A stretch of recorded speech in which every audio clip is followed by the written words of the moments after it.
Hey, so I'm back tonight with a part two to my nigger logic video just because I wanted to explain some things, but I want to start with a premise, okay? Because I've gotten in trouble for things, not in trouble. I got kicked off Twitter. That's the point.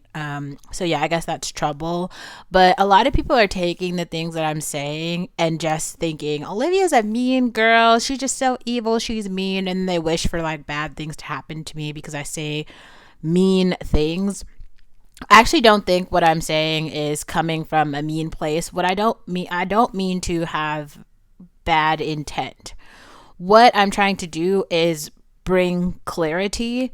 Just because what I personally see is people being harmed, specifically black women being harmed because of misunderstandings. Like, for instance, when there are men out here who are believing in and applying the nigger logic to black women and saying certain things to them that are like colorist or classist, it's actually affecting these women's worldview. And I remember when I was younger and my brother and family members would say shit like that to me. And I was like, oh no, okay, this must mean that like I have no value in society. Like no one will ever love me. I'm not pretty. I don't have any worth. That's how I used to feel based on things that my brother would say because he's like anti-black, or I should say anti-black woman. Okay. So, and what I'm saying is there are other men who are out in society and who are like that. And I just want women to be aware of like where the logic comes from and like what it means so that they can identify it and then move past it. And also, it's really true. Like, if it doesn't apply, let it fly. If this does not apply to you, if you're a black man who's like, oh, I don't think like this, that's totally fine. Then this video is not for you. So I did want to share a resource that I found. There's a YouTube channel called Lumi Light. I'll put her video in the description box. But she has a video that's called Dear Black Women, Black Men Hate You. And the hypocrisy of Blackistan, number 3. She makes a lot of good points here, and she actually references other videos of other black women. These are like Gen Z black women who got on TikTok and basically were starting to say like, I'm so sorry, black girl, because unfortunately you can't look at men of your own race and believe that they could actually like you because of certain colors, things that they'll say. And in most cases, no one in society values these men. And so if black women also leave them, they will have no one. And I just want to speak on that for a minute. Watch the video and you can hear those interviews for yourself where people are explaining it. But the point here is that some black men place their value in society on knowing that like black women are like attracted to black men, as if there's something wrong with that. They don't realize that like it is very natural for black women to be attracted to black men in the same way it's natural for black men to be attracted to black women. Like every other race, you never hear white men talking about white women as though they're ugly and nothing, because they realize that like white women are their mothers, their sisters, and that's like their children will be white. If they're female, they'll be white women. So they love their white women. Latino men love their Latino women. Asian men love their Asian women. It's only black men who kind of as a collective are really struggling with like anti-blackness in a way where like it does really feel like they're sacrificing their own women. I just want to bring it to the light because also the stats are there, and that's another thing that video points out. It's just like of 100% of black males, only like 33% are married. So that's like a very large percent that are unmarried. And so like they're choosing not to marry anyone. So it's not just like not black women, it's like no women. So of the 33% who are married though, which is a very small percent, 83% of that bundle are married to black women. But let's get real. So that's like still 60, a little bit over 60% of black males in society right now, over 50, aren't married. They're not marrying anyone. So partnership is clearly not something that is important in that demographic. Just something you should be aware of. So also, if you are a black male who's watching and maybe you feel a little bit down by that and you're like, oh man, like, I don't want that to apply to me, and like I just don't feel those ways. I just want you to know, like, it's not all men. It's not even really most men who think like this. There's just like a small percentage who do and kind of continue with those like toxic practices. So you don't actually have to be a part of that, and there's like a lot of men who aren't. So you can go watch, like, I think Ben Shapiro is a great resource. I really feel like he brings logic to a lot of things. You could hear him talk about women in general, black women and white women. He has plenty of conversations with like Candace Owens about things like motherhood and womanhood and what it means to be a man in society, how he feels about his family. And if you share some of those beliefs, I think that's one good way. Or I really am happy that in adulthood I came across Stephen Sorey. He's like an insurance adjuster. He's got a whole course. I think he has a YouTube channel now, an Instagram account. Or you could also go watch my thirst trap video from 2021. I intentionally tried to put all men of color in that video. And I personally feel like I know for a fact all the men that I put in the video are straight. So that's one thing. And then some of them might be fuckboys. So maybe, I mean, if you want a relationship, obviously don't follow the fuckboys. I think A-Bomb is for sure a fuckboy, and Gemson might be too. But I think everybody else is probably like on this track where they're actually trying to have relationships with people. So maybe look at that if you're looking for some examples of people who to follow. And I made sure also to include people from multiple different shades. So it's not just like dark or light or medium or brown skin. It covers the spectrum. So you can definitely find someone on that list who I deem attractive. Like anyone on that list, I personally would date. I don't know if that means anything to you, but yeah. And I will also, I think I'm going to make it'll be way shorter than that one took me forever to edit, but I'm gonna make another thirst trap list of white guys who I think are sexy and who I date, so that you could get an idea of like, let's talk about some other racial groups. I think I didn't put Maluma on the list, but if I did, like, or maybe I'll make also like a Latino version. Oh no, I put what is his name? Namor. I put Namor on the list, and he's not really black. He's kind of like Latino, so not the point. Okay, let's go into these points because I like actually wrote them down. You can't see that. Can you see it? Yeah, so I wrote these down. There's like 10 of them, and they're all just experiences that I had, and I wanted to just break this down to you. So the first one is, this is me talking about basically explaining the nigger logic and how like it doesn't actually make any sense in the society in which we live right now. So it is the year is 2022 to be specific. So in nigger logic, these are black men who believe that like someone else's girlfriend or relationship is supposed to be meaningful to them in some way. So I know this is like very hard in the like delusional mind of the men are the prize, like, you know, world, but we could talk about high value. If you want to have the high value conversation, I think Kevin Samuels might be the channel for you, and like you can go over there, but just realize that the top 10% of men do not represent 100% of men in society. That means that 90% of men in society are not high value. Okay, so if we're talking about most men, and that's the men that I'm talking about, which is actually kind of funny because in terms of like income and profession, I'm super high value, but I don't personally try to date high value anymore, just because, and I've talked about this in another video, I am not into competition. I'm more of like, what is it called? Low hanging fruit. I just want something that's like simple and comfortable and loyal. Like that's actually what I'm looking for, but whatever. So yeah, if we're, so in the world of most men, 90% of men, having a girlfriend at all is a really good thing. Like, men are really proud to have a girlfriend because girlfriends provide them with sex. Girlfriends, like, cook for them.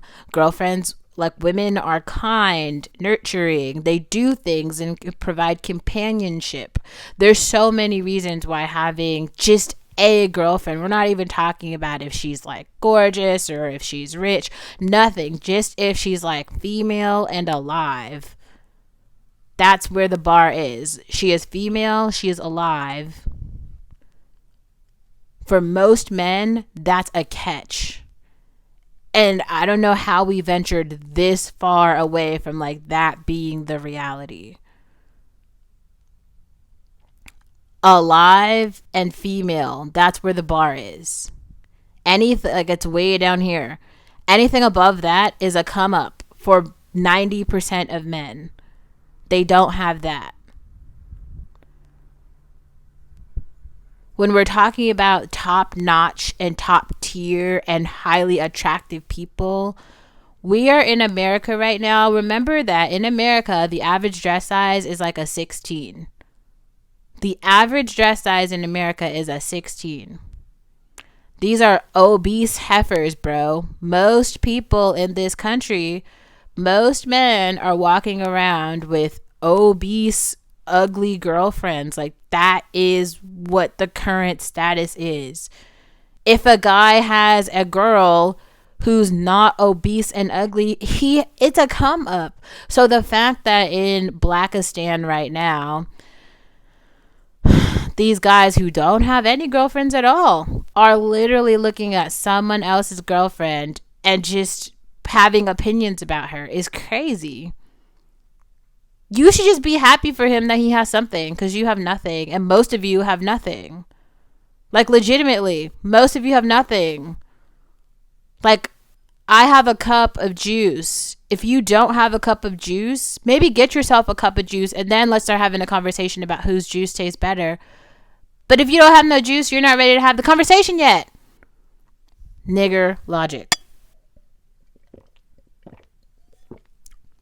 Okay. Point number 2 in nigger logic. So they believe that, like, for males, looks are important. This is, again, why I'll say, like, I think that Kevin Samuels is way honest, and I think that he is talking to the high-value people, but there's some shit that everyone just needs to hear. In the world of maleness, it's not about attractiveness. That's not the metric. In terms of gender, males are classified by their social status and the amount of money that they're making.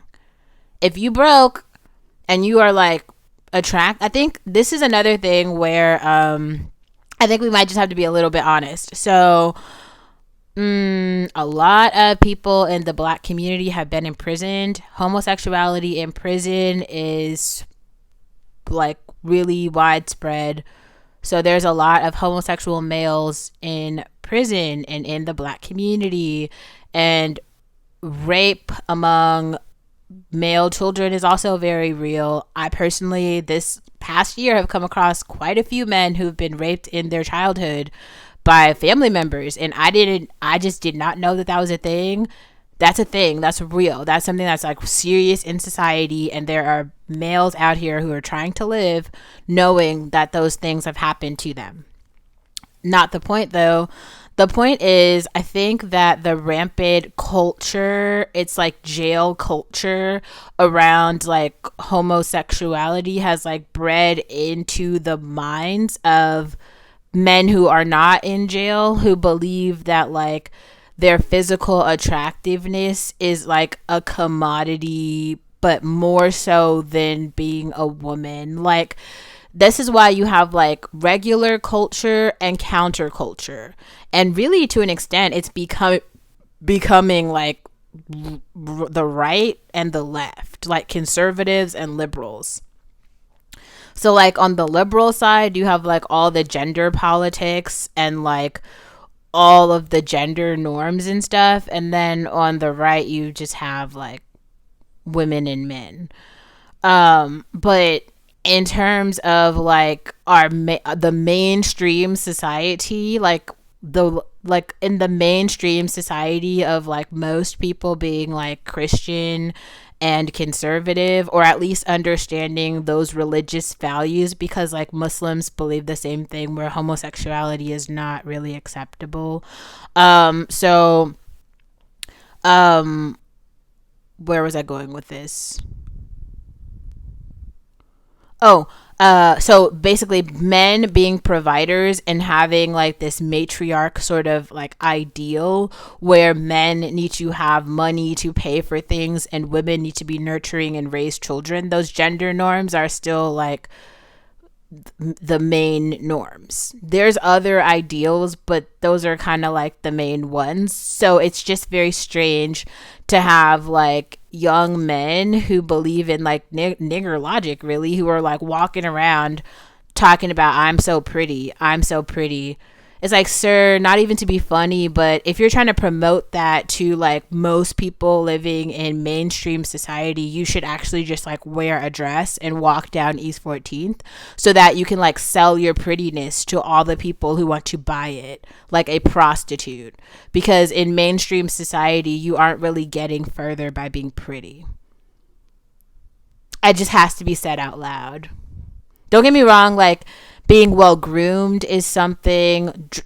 Being well dressed, that's something. Being well spoken, that's something. Wearing clothes that fit, that's something.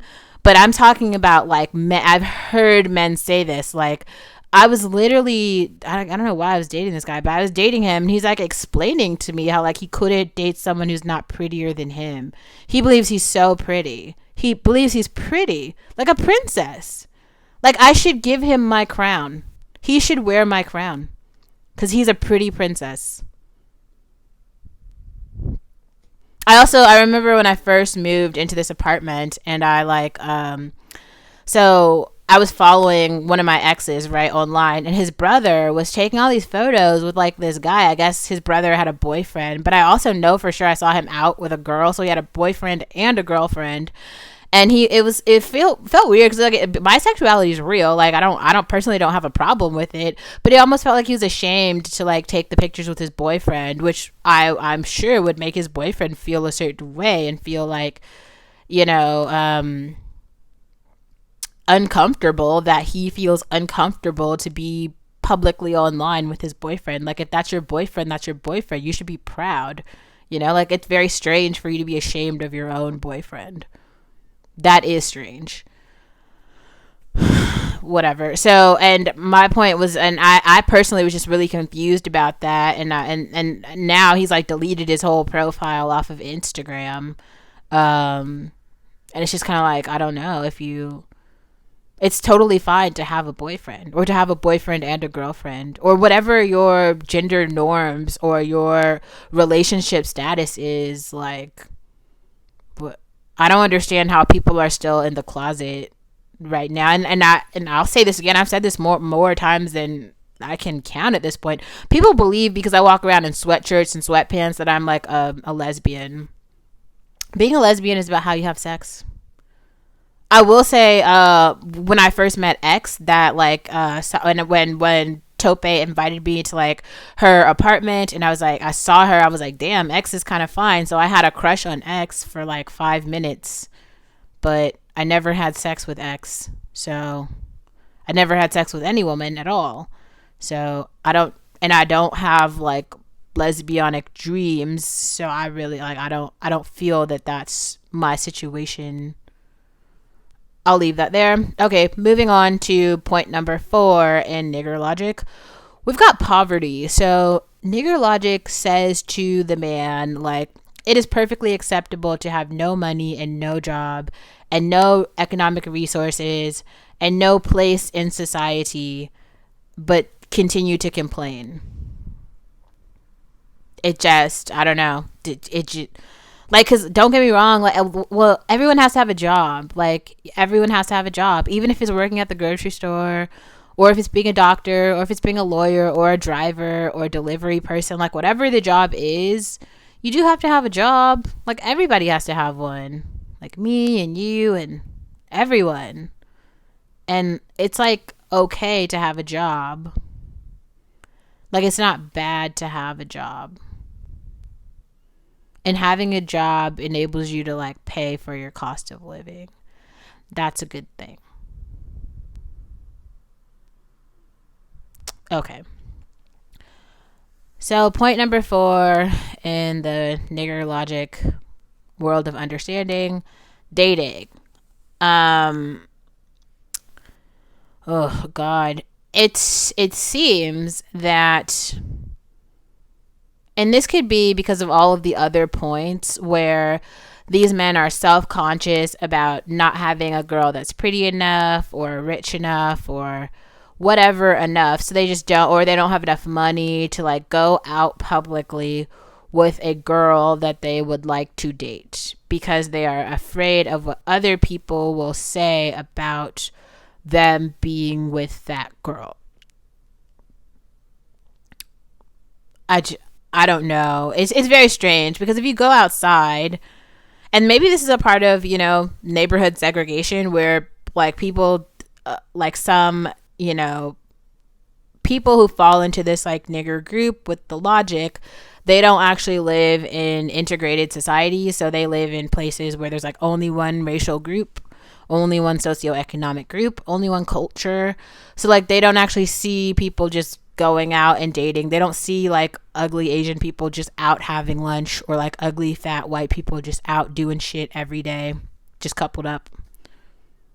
Like they don't understand that like young adults get together and start living together to like share bills because it's like more economically affordable that way, and that's how they survive. They don't see it modeled in other groups, so they don't understand how to do it. That's the only thing I can come up with. So point number 2, 3, 4, 5, 6 is a disregard for ugly women. Now, this one's a little bit interesting. So what I mean when I say that is like all, and I've said this before, all women have a place in the society. And what I mean by that is like ugly women have a place in the society because there are ugly poor men. Like poor men will date ugly women because they don't have another choice. It's like if you have money, if you have enough money to go to Benihana every night and you also have enough money to go to McDonald's every night, you're probably going to go to Benihana every night because it's a nicer restaurant. But if you don't have the money to go to Benihana, then you can't go to Benihana. You have to go to McDonald's. So you're going to go to McDonald's because that's the option that you have. The same applies for like ugly niggers. Not trying to be funny, but like seriously, like if they're broke and they don't have any social status and they're poor and they're ugly, they're dating ugly women. They need ugly women. So in the black community, it's the same. Like, I don't understand how y'all don't have any respect for ugly black women. Like, that's your spouse. Like that's who you're supposed to be with. I don't understand. Every other racial group understands it. Don't you see like ugly, like fat Latino women out here every day with their like ugly broke husbands walking around in Walmart all day long? Like, what do you know, everybody's having their quinceañera, you know, with the little dress, and everybody believes that they're ugly princesses. Like, you see it all day long. So I don't know. I don't even know if we can say that like we don't know what it is or like you're not seeing it. It's happening in every other racial group. I'm just not sure. In nigger logic, ugly black women have no place in society, even though these are the women who were born for them. Also, just to be clear, like the women that they do end up getting access to are just ugly women from other racial groups. So ugly Asian women, ugly Latino women, ugly insert group here women, right? And the reason that those women have not been snatched up by the men in the top tier of their group is because they're the rejects. So what you're doing is you're just getting somebody else's reject and you're being proud of it. One man's trash is another man's treasure. This is true, and we can all, it's fine. It's fine. But just let's realize, like, we do live in a society, and so to the black men who are just going out and showing off ugly white women, nobody believes that you have a prize, or that you have a come up, or that you have achieved something good in society. Like, none of us believe that. To be very clear, you're just kind of like a joke of quite a lot of communities, and maybe a source of content for me. Anyway, okay. So, this point number 7, the housewife. Oh my God. Okay. So this is something I heard last year a couple times, and it was just very strange. Like, so I was talking to a new guy I met, right? And I was telling him how, okay, like, I was a housewife at one point. I wouldn't mind going back and being one again. He said to me, he repeats this sentence. He's like, I want to be a housewife too. And I was like,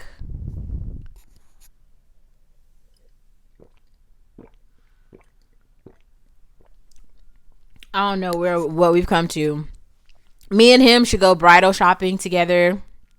He's going to be a bridesmaid, girl. We got to get him some slippers, a gown, some stilettos, because he is trying to be a housewife too. Everybody trying to be a housewife. So he's going to be a bridesmaid.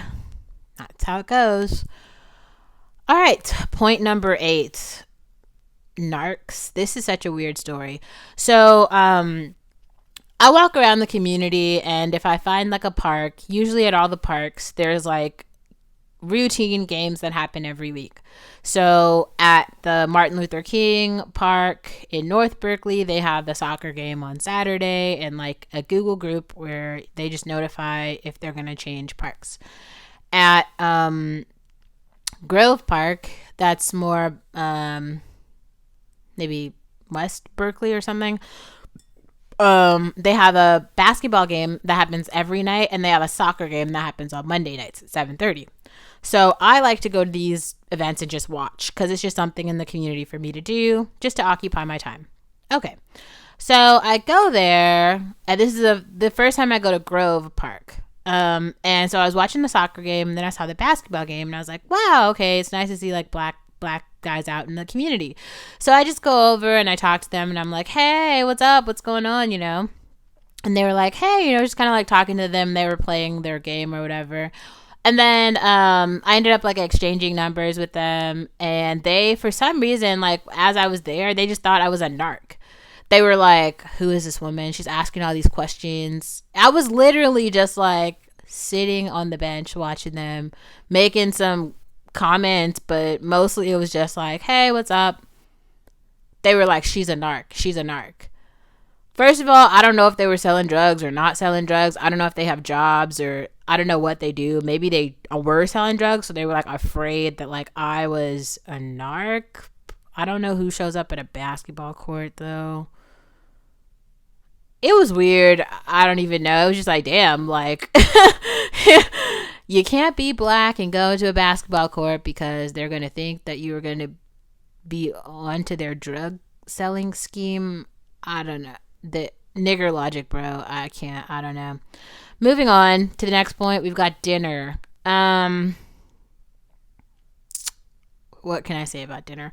So basically dating is a thing. And when you're dating someone, you need to take them out to dinner. I don't know what more to say. Like, that should be common knowledge. It's not. I'm not saying you gotta go to Benihana every night. You can go to Red Lobster, Chili's, Fridays, the Black Bear Diner, Chevy's, IHOP, whatever. You gotta go somewhere. You gotta take her out sometime, somewhere. But an old-fashioned nigger logic, they just don't believe that. They just... All right, moving on. So we're gonna talk about something I saw in a clip, a Fresh and Fit clip today. I was browsing the internet and I saw it. So in this Fresh and Fit clip, the Fresh and Fit guys actually made a really good point. So they were talking about how all these guys are watching all this content about, you know, men having opinions about women, judging women, watching Kevin Samuels and all this shit.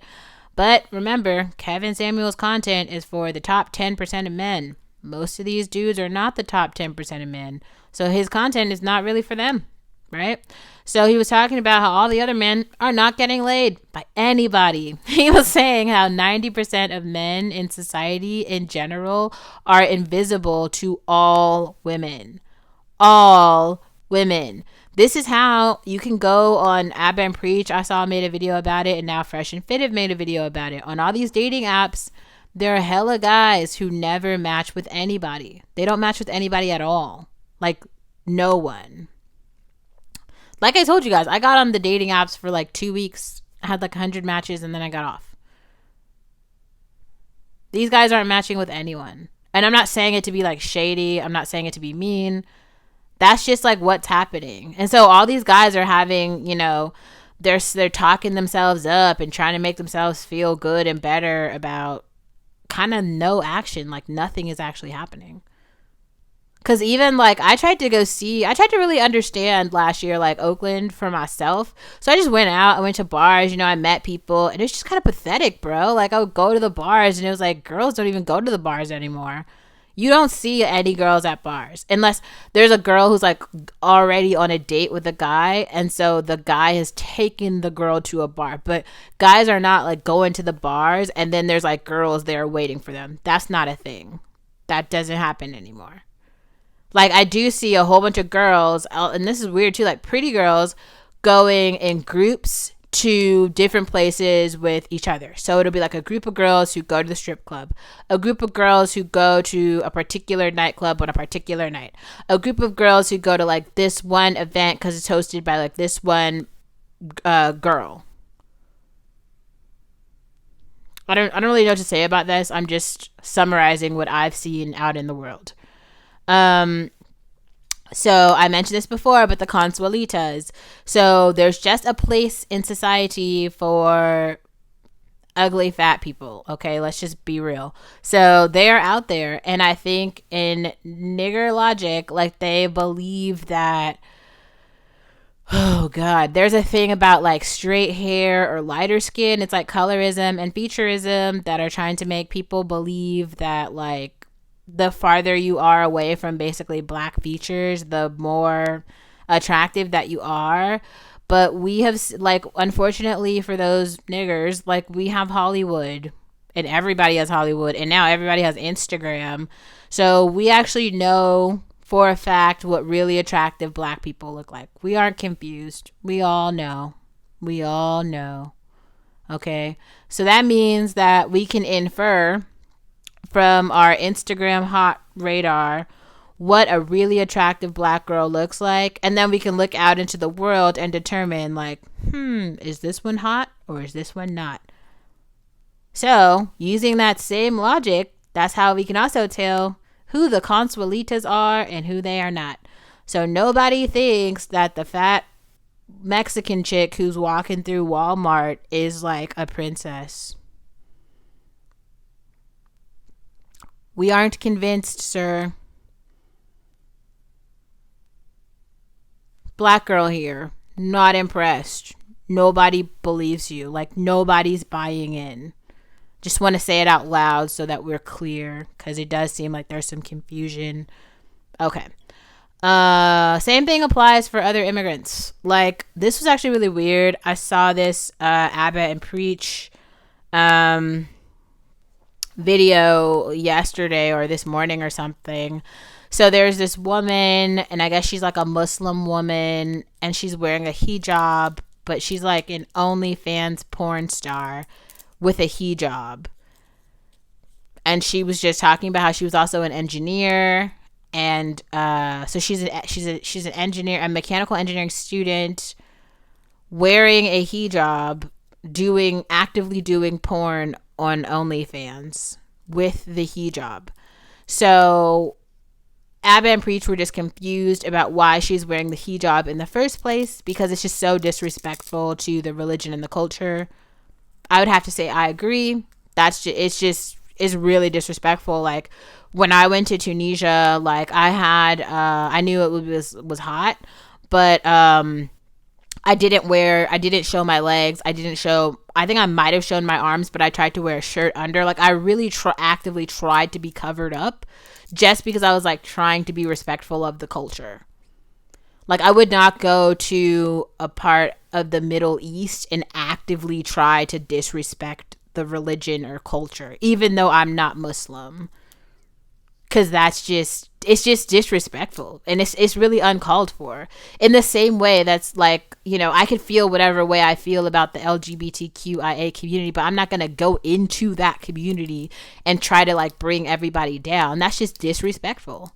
Like it's okay. Like if she wants to be a porn star, we have like spaces for her to do that.